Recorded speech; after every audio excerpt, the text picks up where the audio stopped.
Scuds are a favorite food source for trout, and they're found in most bodies of water pretty much year-round. Fish really seem to key in on them during early mornings and overcast days.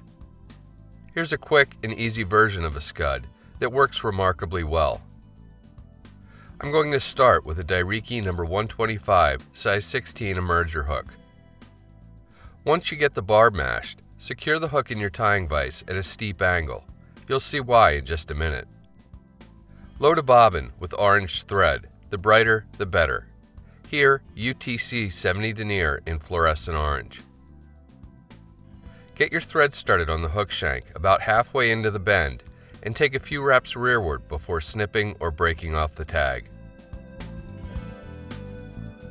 Select a single wood duck flank feather with nice long fibers and good solid markings.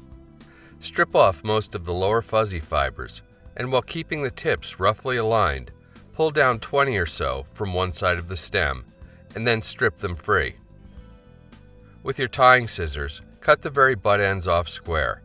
The idea is to keep the fibers as long as possible. Then get hold of them just behind their tips. Place them horizontally at the tie-in point so they extend about a hook gap back. These will represent the scud's antennae and forward feelers. With a pinch wrap, begin securing them to the hook shank. You can see why it's easier to do this with the hook at an angle. Keep taking touching wraps toward the hook eye, then get hold of the hook and reorient it to a more normal position in your tying vise. With this done, continue wrapping forward to bind the wood duck to the shank. Leave just a small amount of bare hook behind the eye. Then, take thread wraps rearward to about the hook point. Small gold ultra wire is used to rib the fly. 6 to 7 inches is enough to make several scuds. Secure the wire to the near side of the hook and allow thread torque to carry it to the far side as you wrap. Go all the way down to the start of the wood duck and then back up to the hook point. Although you can use a variety of dubbing materials for the body, I like the shimmer and translucency of a dedicated sow or scud dubbing, and Smokey-olive is a great color. Pull a small amount of dubbing free from the dispenser or packet and dub about a 4-inch noodle on your tying thread. It should be thicker in the middle and gently tapered at both ends. Start taking wraps so the dubbing begins right at the base of the antennae. Continue taking wraps to build up the body all the way to the start of the wood duck at the front of the fly. Once there, lift the butts up and take a wrap or two around just the hook shank in front of them. Pass the wire under the hook shank so as not to disturb the antennae. Pull the butt ends of the wood duck back over top of the dub body, and then with the wire, take a good solid securing wrap, like so.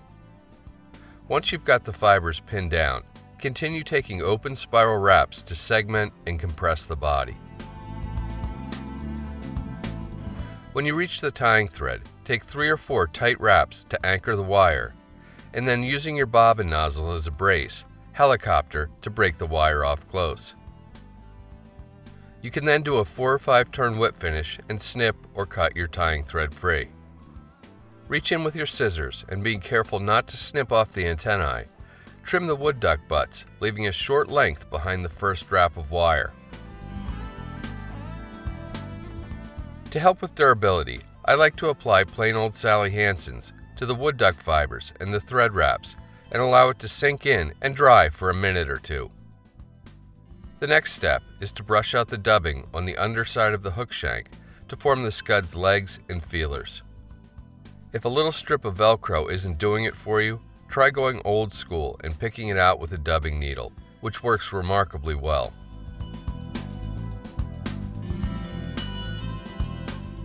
With your tying scissors, snip off the extra long fibers, using an imaginary line between the hook eye and the point as a guide. Once you get rolling, the Wood Duck Scud is a nice, quick, easy tie. It also happens to be a tremendous fish producer.